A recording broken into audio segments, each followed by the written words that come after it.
Good morning everyone, कैसे हैं सभी लोग।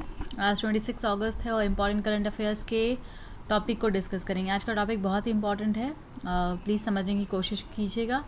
कुछ भी समझ में ना आए तो आप मुझसे क्लियर कर सकते हैं, पूछ सकते हैं, ठीक है। आई होप लास्ट क्लासेस को आप लोगों ने देख लिया है, जो रिकॉर्डेड में आपको मिल गया होगा। लिंक डेली भेज दिया जाता है ग्रुप पर। और आइए स्टार्ट करते हैं आज का। सबसे पहला जो हम न्यूज़ डिस्कस करेंगे which is Kali valley bird sanctuary. Kali valley bird sanctuary कहाँ पर है, ये सवाल इम्पॉर्टेंट हो सकता है, आपसे पूछा सकता है। क्या किसी को मालूम है काली वैली बर्ड सेंचुरी कहाँ पर लोकेटेड है? तो अभी नेशनल ग्रीन ट्रिब्यूनल ने, जो साउदर्न बेंच है नेशनल ग्रीन ट्रिब्यूनल की, उन्होंने काली बर्ड सेंचुरी के पास मछली पकड़ने पर रोक लगा दिया है। हालांकि पहले ये अलाउ किया गया था, ग्रांट किया गया था कि मछली पालन वहाँ पे मछली पकड़ सकते हैं काली वैली पक्षी अभयारण्य के पास में, लेकिन अभी एनजीटी ने इसको मना कर दिया for the security reason, environmental concern, ठीक है। तो जो ये सेंचुरी है ये कहाँ है, कब बना, इसको ध्यान में रखिए। तमिलनाडु में है। बहुत इंपॉर्टेंट ये वर्ड आपको याद रखना है कि काली वैली बर्ड सेंचुरी कहाँ पर है, तमिलनाडु में। इसको वाइल्ड लाइफ प्रोटेक्शन एक्ट 1972 के तहत बर्ड सेंचुरी घोषित किया गया था। And the declaration was issued in a bid to declare the Kali valley wetland as a bird sanctuary. तो काली वैली वेटलैंड भी है वहाँ पे, तभी तो वहाँ मछली पकड़ रहे हैं। तो वेटलैंड जो है उसी को बर्ड सेंचुरी घोषित किया गया बाद में। जो जितने भी वेटलैंड्स होते हैं, देखिए भरतपुर भी जो सेंचुरी है बर्ड सेंचुरी, वो भी एक वेटलैंड है। तो जितने भी वेटलैंड्स होते हैं, आर्द्र भूमि होती हैं, वहाँ पे ऐसे पक्षी खास करके आते हैं, घूमने के लिए आते हैं, कुछ समय के लिए रहने के लिए आते हैं। तो इसीलिए जो वेटलैंड्स होते हैं ये बहुत इम्पॉर्टेंट होते हैं। और ठीक है, तो इसलिए यहाँ पे ये तमिलनाडु में है और ये बहुत इम्पॉर्टेंट है काली वैली वेटलैंड बर्ड सेंचुरी, आपको याद रखना है, ठीक है। ये second largest brackish water lake है साउथ इंडिया का। अगर आपको फर्स्ट ब्रैकिश वाटर लेक जानना हो कि सबसे बड़ा कौन सा इंडिया में, क्या किसी को याद है सबसे बड़ा ब्रैकिश वाटर लेक? सबसे बड़ा, तो सबसे बड़ा जो लेक है वो है चिल्का लेक, ठीक है। सबसे बड़ा लेक कौन सा है? चिल्का लेक है।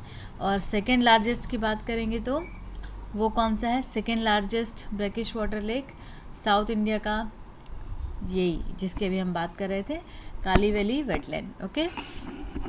तो ये साउथ इंडिया में है, कहाँ? तमिलनाडु में। दोनों चीज़ें याद रखेंगे, एक तो काली वैली जो बर्ड सेंचुरी है, एक वेटलैंड है, second largest brackish water lake है। ये सारे इंपॉर्टेंट फैक्ट्स हैं। तमिलनाडु में है, ठीक है, बर्ड सेंचुरी है, सारी बातें आपको याद रखनी है। देखिए लोकेशन आप देख पा रहे हैं, चेन्नई तमिलनाडु में, तमिलनाडु में विल्लुपुरम के पास में है। ये बड़ा सा एरिया आपको दिख रहा है काली वैली लेक का, ठीक है। तो चिल्का लेक सबसे बड़ा ब्रैकिश वाटर लेक है भारत में, और चिल्का लेक के बाद काली वैली लेक है, ठीक है। अब हम एनजीटी की बात करते हैं। एनजीटी जिन्होंने रोक लगाया है यहाँ पे मछली पकड़ने से, तो एनजीटी क्या है, कौन है? जो नए बच्चे हैं उनको शायद मालूम नहीं होगा अगर उन्होंने एनवायरनमेंट का कोई टॉपिक नहीं पढ़ा है तो। एनजीटी का फुल फॉर्म होता है नेशनल ग्रीन ट्रिब्यूनल, ठीक है।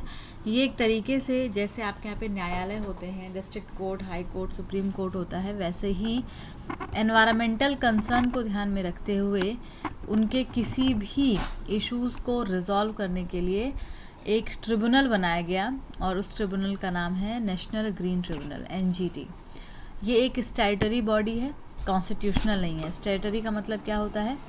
जब भी किसी एक्ट के माध्यम से किसी बॉडी को बनाया जाए, मैंने कई बार बताया है। कॉन्स्टिट्यूशनल का मतलब क्या होता है? अगर किसी आर्टिकल में मेंशन्ड है कि भाई जो कॉन्स्टिट्यूशन में लिखा गया हो, तो वो कॉन्स्टिट्यूशनल बॉडी होता है। तो नेशनल ग्रीन ट्रिब्यूनल एक स्टैट्यूटरी बॉडी है, एक वैधानिक निकाय है, ठीक है। ये पनिशमेंट भी देती है, फाइन भी लगा सकती है, किसी एनवायरमेंटल कंसर्न को देखते हुए किसी काम को रोक सकती है, ठीक है। तो एनवायरनमेंट से जुड़ा हुआ अगर कोई इशू होता है तो पहले यहाँ पे जाके परमिशन लेना पड़ता है। न्यू दिल्ली में इसका प्रिंसिपल प्लेस है, जो इसका हेडक्वार्टर है। जो प्रमुख बैठक है वो नई दिल्ली में। इसके अलावा भोपाल, पुणे, कोलकाता, चेन्नई में भी इनके 4 अलग अलग स्थान हैं। ठीक है, तो आई होप एनजीटी के बारे में भी आप लोगों को क्लियर हो गया, काली वैली लेक के बारे में पता चल गया, बर्ड सेंचुरी के बारे में पता चल गया, और ये second brackish water, largest brackish water lake है तमिलनाडु में, ये भी आपको पता चल गया। तो आई होप इतना क्लियर है। आगे बढ़ते हैं। अगला न्यूज़ है ब्रिक्स एक्सपेंशन। ब्रिक्स एक्सपेंशन क्या है? ब्रिक्स के बारे में शायद आप लोगों ने सुना होगा। ब्रिक्स एक ऑर्गेनाइजेशन है, या आप यूँ कहें कि एक ग्रुप है। ठीक है, ब्रिक्स एक ग्रुप है। तो इसमें अभी तक जो टोटल देश हैं वो 5 देश हैं। 5 देशों का एक ग्रुप है जिसको ब्रिक्स कहते हैं। ब्राज़ील, रशिया, इंडिया, चाइना और साउथ अफ्रीका, ये 5 देश हैं जो अभी इसके करंट मेंबर हैं।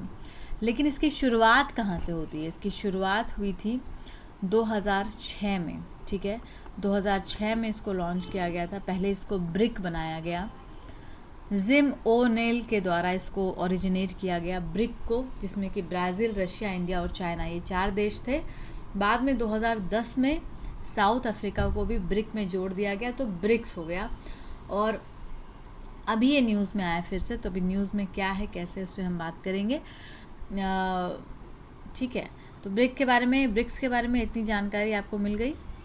इसका जो चेयरमैनशिप होता है कि कौन चेयर करेंगे, वो रोटेट होते हैं। एक देश मान लीजिए चेयर कर रहा है, फिर अगली बार दूसरा देश करेगा, फिर अगली बार तीसरा देश करेगा, तो अलग अलग देश जो हैं वो रोटेट करते हैं।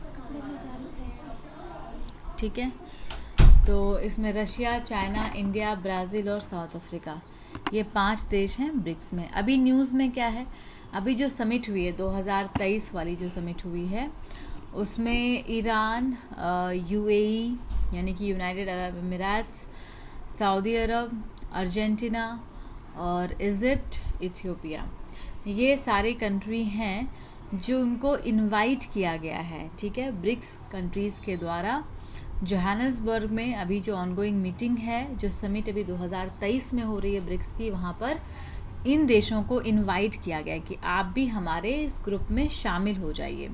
और अगर ये लोग अग्री होते हैं, नए मेंबर्स जो भी हैं, नाम याद रखिएगा, बहुत इंपॉर्टेंट है, Iran, UAE, Saudi Arabia, Argentina, Egypt और इथियोपिया, तो इन देशों को अगर जोड़ लिया जाता है तो जनवरी 2024 से इनकी मेंबरशिप जो है वो कंटिन्यू होगी। अभी तक ब्रिक्स में 40% वर्ल्ड का पॉपुलेशन जो है वो पार्टिसिपेट कर रहा है, यानी पूरे पॉपुलेशन का 40% जो पॉपुलेशन है वो ब्रिक्स कंट्रीज़ को मिला करके है। अब अगर ये और देश उसमें जुड़ जाते हैं, जो भी नया इनविटेशन दिया गया है, तो ये परसेंटेज ऑफ कोर्स और बढ़ जाने वाला है। ठीक है, अगर हम इकोनॉमिक टर्म में भी देखेंगे तो बहुत बड़ा हम हिस्सा कवर कर रहे हैं इकोनॉमिक टर्म्स में भी। ठीक है, वर्ल्ड का जो हाफ ऑफ द पॉपुलेशन अभी हम उसको एक्वायर कर रहे हैं। और अगर हम सऊदी अरबिया, यूएई, ईरान वगैरह जुड़ जाते हैं तो समझिए कि जो बिगेस्ट ऑयल प्रोड्यूसर्स कंट्रीज़ हैं वो सारे हमारे साथ जुड़ जाएंगे, ब्रिक्स में जुड़ जाएंगे। तो ब्रिक्स जो ग्रुपिंग है उसको और ज़्यादा सपोर्ट मिल जाएगा। आप यूँ कहिए कि एक सपोर्ट मिल जाएगा, एक निगोशिएटिंग पावर जो है देशों की वो बढ़ जाएगी। तो बहुत इम्पॉर्टेंट है, बहुत ही अच्छा एक पड़ाव हो सकता है। ठीक है, अगला न्यूज़ है माइलारा कल्ट। माइलारा कल्ट क्या है? कल्ट किसी भी समझिए धार्मिक संस्थान से जुड़ा हुआ होता है।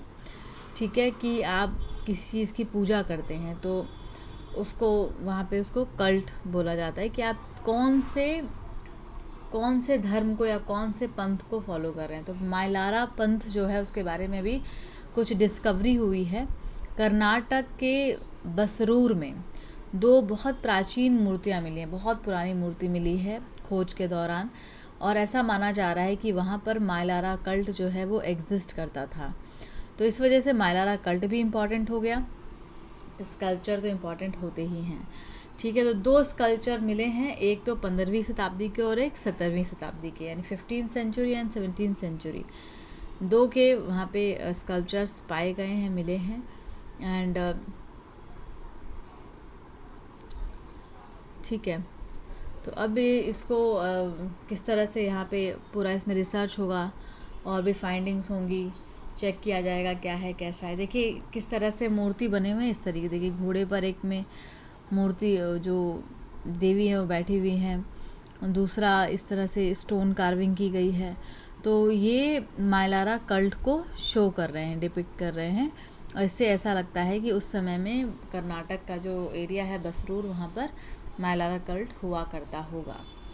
ठीक है, क्लियर है जो जितना भी बताया मैंने अभी आप लोगों को। तो आज हम लोग इतना ही करेंगे। आई होप जो भी आज हमने न्यूज़ देखा है आप लोग को समझ में आ गया होगा। नोट्स ज़रूर बनाया कीजिए, लिखा कीजिए। अगर किसी का नोट्स नहीं बन रहा है, समझ में नहीं आ रहा है, तो मुझसे पूछ सकते हैं। मेरा कॉन्टैक्ट नंबर है 8750069419। नेक्स्ट वीक से आई होप कि लाइव क्लास हम कंटिन्यू करने जा रहे हैं मंडे से। ठीक है, तो आज तक के जो भी ये रिकॉर्डेड सेशन था उसको कंप्लीट ज़रूर कर लीजिएगा। Okay, thank you so much, keep styling.